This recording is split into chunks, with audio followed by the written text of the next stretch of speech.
Hi everyone, welcome back to JS levels YouTube channel. आज की video का topic है यूएक्स रिव्यू में एक फ्रंट एंड डेवलपर को क्या क्या करना चाहिए।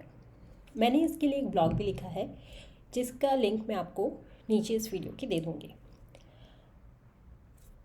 जब भी आपकी टीम में कोई डिज़ाइनर होता है, either the designer will be working on Adobe, Figma और स्केचअप।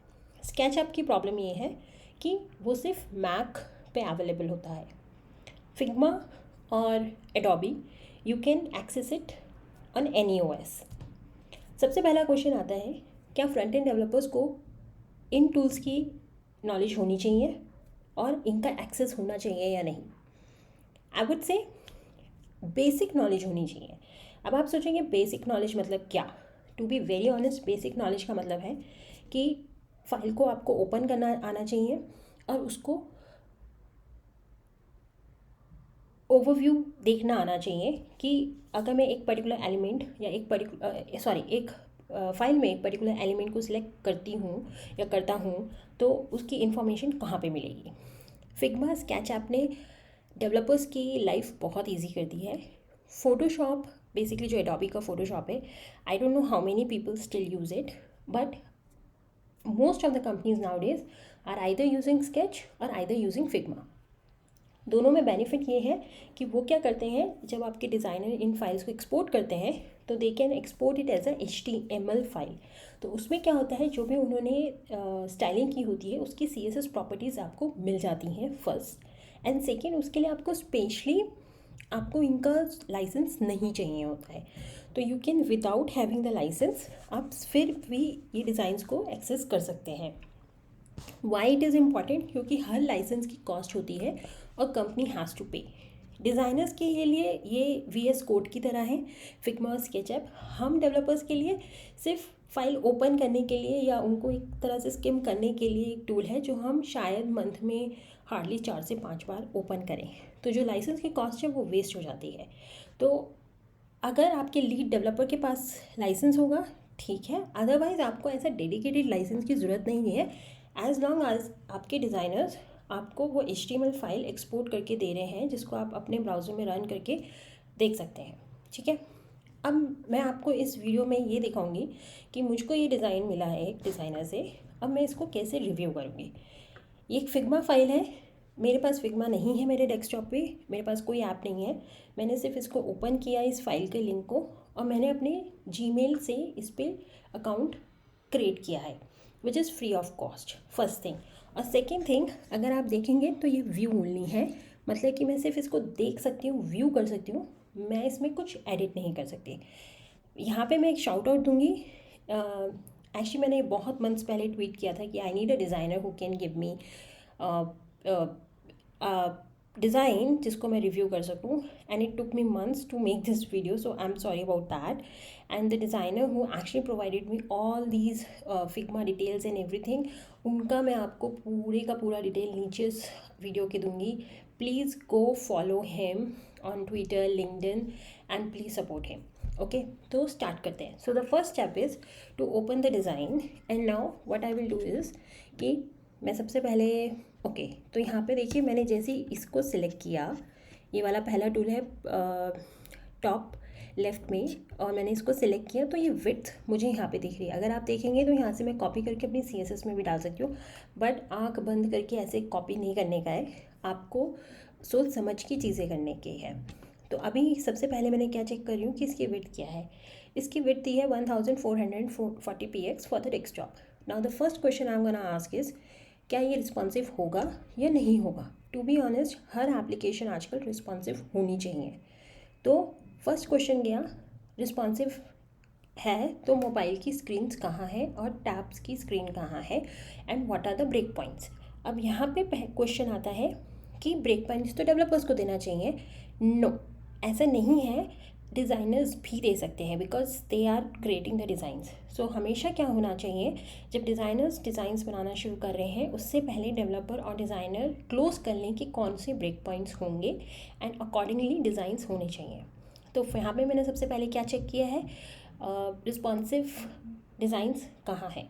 तो यहाँ पे रिस्पॉन्सिव मिसिंग है, तो ये मेरे लिए फर्स्ट कॉल आउट हो गया as a developer, the responsive designs are missing. अब आप बोलेंगे अब हम आगे रिव्यू नहीं करते, नहीं, what ever you have received आप उसको रिव्यू करेंगे। तो हम आगे बढ़ते हैं। Okay, so the next thing is, ये हमारा लोगो है विच इज़ फाइन, ये हमारा नेविगेशन है। अब मैं ये देखना चाह रही हूँ कि हमारा फ़ॉन्ट साइज़ क्या है। तो अगर हम यहाँ पे फ़ॉन्ट देखें तो यहाँ पे ये कस्टम फ़ॉन्ट है, पहले फ़ॉन्ट फैमिली की बात करते हैं, और 24 px है। ओके फाइन, अब हम इस पे आते हैं। इस पे भी अगर आप देखेंगे तो फ़ॉन्ट साइज़ 24 px है। एक्चुअली मुझको यहाँ पे बॉडी का फ़ॉन्ट साइज़ पता करना है कि बॉडी फ़ॉन्ट साइज़ क्या है। सो सीम्स लाइक कि 24 and 16, see 16 is the base font size. तो यहाँ पे जो छोटा बॉडी फ़ॉन्ट साइज़ है वो 16 है। अब इसमें कन्फ्यूजन हो गई है। कन्फ्यूजन ये है, यहाँ पे 24 px है, लेकिन यहाँ वाला जो टेक्स्ट है वो 16 px है, ये वाला टेक्स्ट भी 16 px है। तो बेसिकली मेरा क्वेश्चन है कि ये आपका बॉडी टेक्स्ट है या नहीं है। व्हेन आई से बॉडी टेक्स्ट इट मीन्स कि मैं अपने कोड में जब body font size 1 rem set करूँगी which is going to be 16 px default font size, और कल अगर एक नया सेक्शन ऐड होता है और उस सेक्शन का जो फॉन्ट साइज़ होगा वो 16 पिक होना चाहिए, क्योंकि बेस बॉडी टेक्स्ट वो है। बट अभी यहाँ पे डिज़ाइन के हिसाब से कि ये 24 होना चाहिए। तो व्हाट इज़ द डिफ्रेंसिएशन, हम कैसे कर रहे हैं? ओके अब आप कहोगे कि नहीं, हाँ जब भी कोई नया सेक्शन आएगा उसमें हेडिंग होगी और उसके हेडिंग के नीचे वाला टेक्स्ट जो होगा वो 24 px होगा। आई यू श्योर? क्योंकि अगर ये वाला सेक्शन नहीं हुआ, अगर किसी ने और भी कोई इन्फॉर्मेशन पास कर दी तो क्या वो भी 24 px होना चाहिए? क्योंकि अगर आप देखेंगे इस वाले 24 px में और इस वाले फॉन्ट साइज़ में ह्यूज डिफरेंस है देखने में। तो now my second call out is कि हमारा base font body font size क्या है। रीज़न बीन इज़ क्योंकि यहाँ पे आप ये जो कंटेंट यूज़ कर रहे हो, ये फॉन्ट साइज़ यूज़ कर रहे हो, ये हायर है।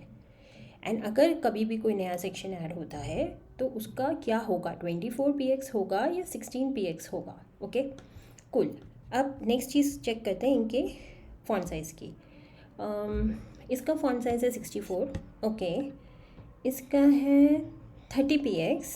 ओके, इसका है 48 px और इसका भी है 48 px। ओके, ये 48 px है, ये 48 px है। ओके फाइन, ये भी 48 px है। गुड, इसका कितना है 48 px और वेट भी सेम है। So this is good.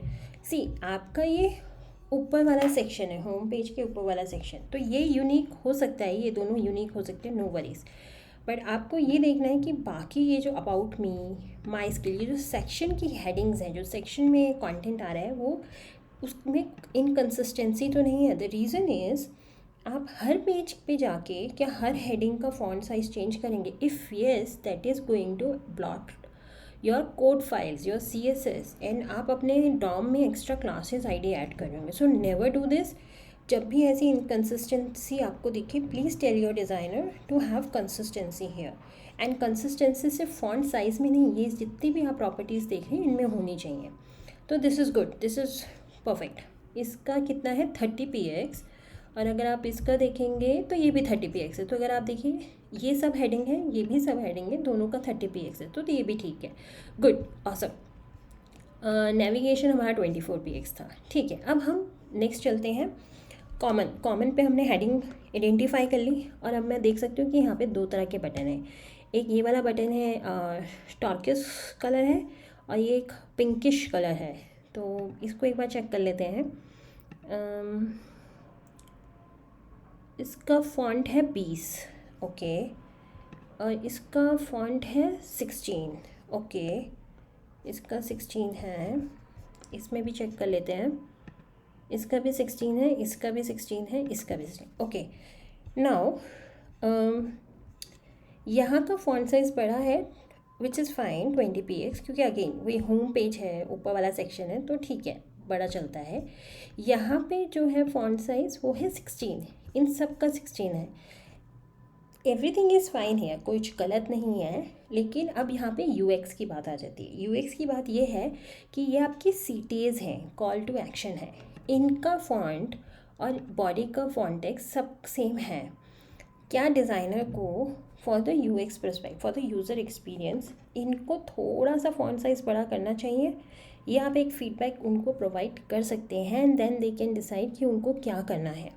मेरे हिसाब से क्योंकि ये आपके सीटें हैं, इनमें से जो सीटें आपका इम्पॉर्टेंट है आप प्लीज़ उसमें ऐड उसका फॉन्ट साइज़ बड़ा कीजिए।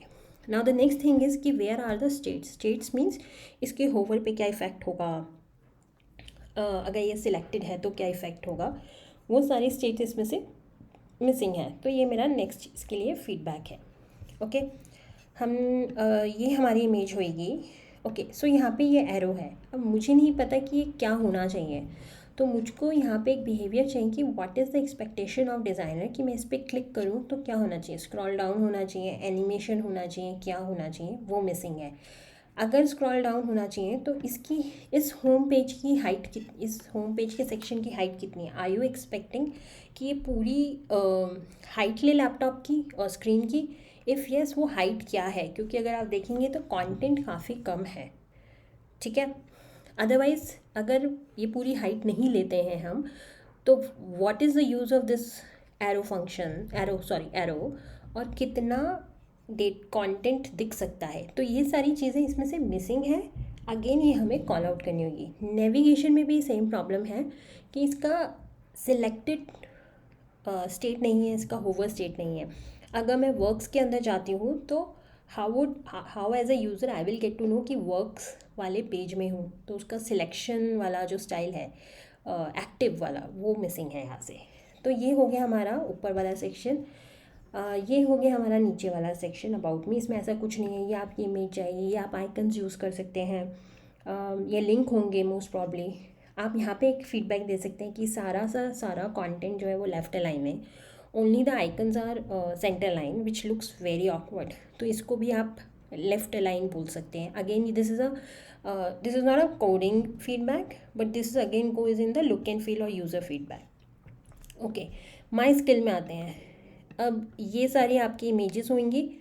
अगेन यहाँ पे ये इन्होंने एक डाउन एरो यूज़ किया है। What is going to be the use of it, हमें नहीं पता है, तो हमें ये पूछना है। यहाँ पे ये वाइट है, यहाँ पे ये ब्लैक है, देखिए इनकन्सिस्टेंसी है यहाँ पे। ये वाला क्वेश्चन आपका दोबारा से फ्लैग होगा कि कौन सा वाला स्टाइल यूज़ करना है, वाइट यूज़ करना है या ब्लैक यूज़ करना है। ओके यहाँ पे आते हैं, ये आपकी इमेजेस हैं, ये उनके टेक्स्ट है, कैप्शन है। Okay one important thing regarding the text, आपको हर किसी टेक्स्ट की जहाँ पे भी टेक्सचुअल है उसका नंबर ऑफ करेक्टर्स पता होने चाहिए। फॉर एग्जाम्पल यहाँ पे हेलो वर्ल्ड लिखा है, this is a test dummy content, this is the dummy content, this is the dummy content, सारा डमी कॉन्टेंट है। लेकिन जब एक्चुअल कॉन्टेंट आएगा साइट पे तो हेलो वर्ल्ड की जगह शायद वो बड़ा हो जाएगा और वो रैप होकर नीचे आएगा। तो what would be the character limits, ये पता होनी चाहिए। स्पेशली यहाँ पे भी ऐसे ही होना चाहिए। अगर आप देखेंगे तो इतना लंबा पैराग्राफ है, माइट भी एक्चुअल कंटेंट इतना लंबा हो ही ना, तो आपको इन सब के करेक्टर्स पता होने चाहिए, लेंथ पता होनी चाहिए। प्लस अगर वो ओवर करते हैं, जैसे ये वन लाइन है, अगर ये ब्रेक होके सेकेंड लाइन में आता है तो वो कैसे दिखना चाहिए, सेंटर लाइन होना चाहिए, लेफ्ट लाइन होना चाहिए, how it is going to look, ये क्वेश्चन पूछना चाहिए। रीज़न इज़ आप इंग्लिश लैंग्वेज को कंट्रोल कर सकते हैं, लेकिन कल जब ट्रांसलेशन होगी किसी और लैंग्वेज में, यू डोंट नो कि कितने करेक्टर्स आएंगे, कैसे आएंगे, तो you should know about it. देखिए जैसे यहाँ पे इन्होंने 3 लाइन का कर रखा है, so this is good, we are good here. Okay अब हम कॉन्टेक्ट में आ गए हैं। अब यहाँ पे देखिए लेबल्स नहीं है, प्लेस होल्डर को एज ए लेबल यूज़ किया जा रहा है। यू कैन फ्लैग इट कि क्या हम इनके लेबल्स प्रोवाइड कर सकते हैं because of accessibility and user experience. अगर they come back with a very good solid explanation, then you need to make sure कि ये फॉर्म एक्सेसिबल हो आपके कोड के थ्रू। अगेन यहाँ पे एरर स्टेजेस मिसिंग हैं, सक्सेस स्टेजेस मिसिंग है कि जब मैं सेंड मैसेज करके कुछ एरर करती हूँ तो एरर कहाँ पे दिखेगा, कैसे दिखेगा, इनमें से रिक्वायर्ड फील्ड कौन से हैं, जब सबमिट हो जाएगा तो थैंक यू मैसेज कैसे दिखेगा, कहाँ दिखेगा, ये चीज़ें यहाँ पे मिसिंग हैं। ये आपको उनसे पूछनी होंगी अपने डिज़ाइनर से कि कहाँ है वो। नेक्स्ट चीज़ पे बात करते हैं इनकी फ़ॉन्ट फैमिली। जो फ़ॉन्ट फैमिली इनकी कस्टम है, तो आपको इनसे पूछना होगा कि फ़ॉन्ट फैमिली हम कहाँ से पिक कर सकते हैं। Are we going with Google fonts और it is going to be the company provided files, वो कहाँ है वो उनसे आप पूछिए। तो ये ओवरऑल रिस्पॉन्सिव नहीं था, ब्रेक पॉइंट नहीं था, लेकिन स्टिल मैंने रिव्यू करके इतने सारे फीडबैक प्रोवाइड कर दिए हैं। ठीक है, अब नेक्स्ट चीज़ पे चलते हैं, क्योंकि मेरे पास और भी इससे रिलेटेड स्क्रीन्स हैं, सॉरी। तो अगर आप देखेंगे तो एक ये भी प्रोवाइड किया है मुझे, तो ये थीम है। सो सब नाउ लेट्स अज्यूम कि this is going to be a theme of this particular site, तो उन्होंने उस थीम का वर्जन भी दिया है। लेकिन अगर आप इसको इस वाले को कंपेयर करेंगे, द ओनली डिफरेंस इज कि जो आपका होम पेज है, जो होम सेक्शन है, उसका कलर हेलो वर्ल्ड का, ये लॉरम इप्सम का और इस बटन का सिर्फ यही स्वैप हुआ है, बाकी सारे का सारा सेम है। ओके, तो थीम, अब as a developer you need to tell your designer कि थीम स्वैपिंग का मतलब ये नहीं है कि आप सिर्फ होम सेक्शन के कुछ एलिमेंट्स का कलर चेंज कर दो। The theme means dark to light which is missing here, so you need to go back and give this feedback to your designer. और एक चीज़ हमेशा ध्यान रखिएगा कि designers are not technical, they are creative. Do not assume कि they knew everything, you need to work as a team. आपको उनको समझाना पड़ेगा कि क्या एक्सपेक्टेशन है।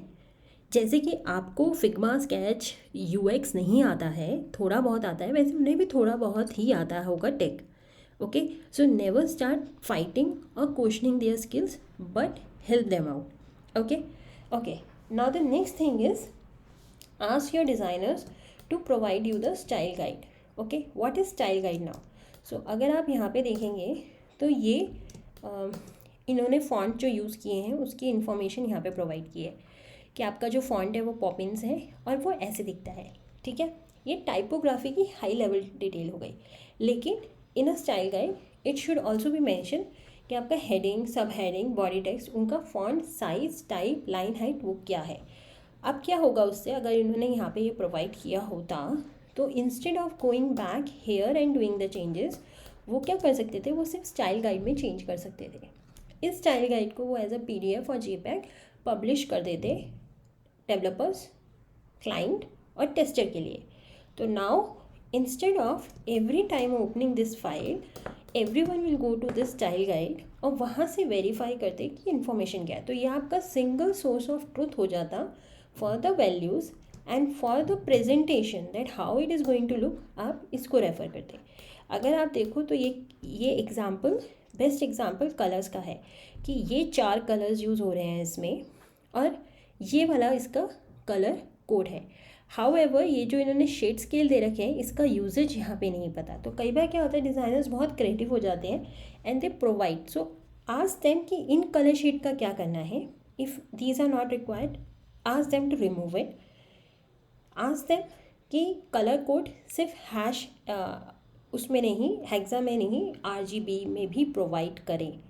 ठीक है, एरर स्टेज कौन सी, प्राइमरी कलर, जैसे यहाँ पे प्राइमरी इन्होंने लिखा है, प्राइमरी कौन से, एरर स्टेट्स, एरर या स्टेट्स वाले, नोटिफिकेशन वाले कलर्स कौन से, ऐसे करके स्टाइल गाइड आपको प्रोवाइड करें। ठीक है, अब नेक्स्ट चलते हैं। एक और बड़ी इंटरेस्टिंग चीज़ है इसमें, वो है वायर फ्रेम। तो जनरली क्या होता है, अगर आप एक प्रॉपर प्रोजेक्ट में फ्रॉम स्क्रैच काम कर रहे हैं तो जनरली आपके जो डिज़ाइनर्स होंगे वो आपको पहले वायर फ्रेम प्रोवाइड करेंगे। सो वायर फ्रेम ऐसे होते हैं, no colour, just a high level idea. इन वायर फ्रेम्स को लेके डिस्कशन होता है कि आर यू फाइन, कि नेविगेशन यहाँ पे आएगा, बटन यहाँ पे होगा, हेडिंग ऐसे होगी, टेक्स्ट ऐसे होगा, ये वाला सेक्शन यहाँ आएगा, वहाँ आएगा, ऐसे डिस्कशंस होते हैं and then you can take the call. However most of the time timeline crunch इतना होता है, टाइमलाइन की प्रॉब्लम इतनी होती है कि वायर फ्रेमिंग कई बार डिस्कशंस नहीं होते, इसलिए सीधा डिज़ाइंस आते हैं आपके पास। अगर आपके पास टाइमलाइन है, अगर आपके पास टाइम है तो yes, go for wire frames. But one thing you should always ask from your designer is how the sitemap of your website is. So generally कहाँ से कैसे फ्लो होगी आपका, कि होम पेज पे क्लिक किया, वर्क पे क्लिक किया तो वहाँ से कहाँ जाएगा, उधर से क्लिक किया तो किसी और सेक्शन पे कैसे जाएगा, किस पर्टिकुलर पेज में क्या क्या सेक्शंस होंगे। These wireframes are very important. अभी हमने एक छोटा सा एग्जांपल देखा है, 1 पेज एप्लीकेशन है, वहाँ पे शायद आपको यूजेज ना दिखे, but imagine an application like Myntra, Amazon, Flipkart, जहाँ पे इतने सारे पेजेस हैं। सो यू शुड नो कि कहाँ से कहाँ पे क्या फ्लो जा रहा है। It is very important and this should be made by the team. ये सिर्फ डिज़ाइनर की रिस्पॉन्सिबिलिटी नहीं होती है, इसमें हर कोई इन्वॉल्व होता है। Yes, putting it like this is the designer job, but आप सबको एक साथ बैठ के करना होता है। This is a very important exercise, every developer should do it before kicking off the code.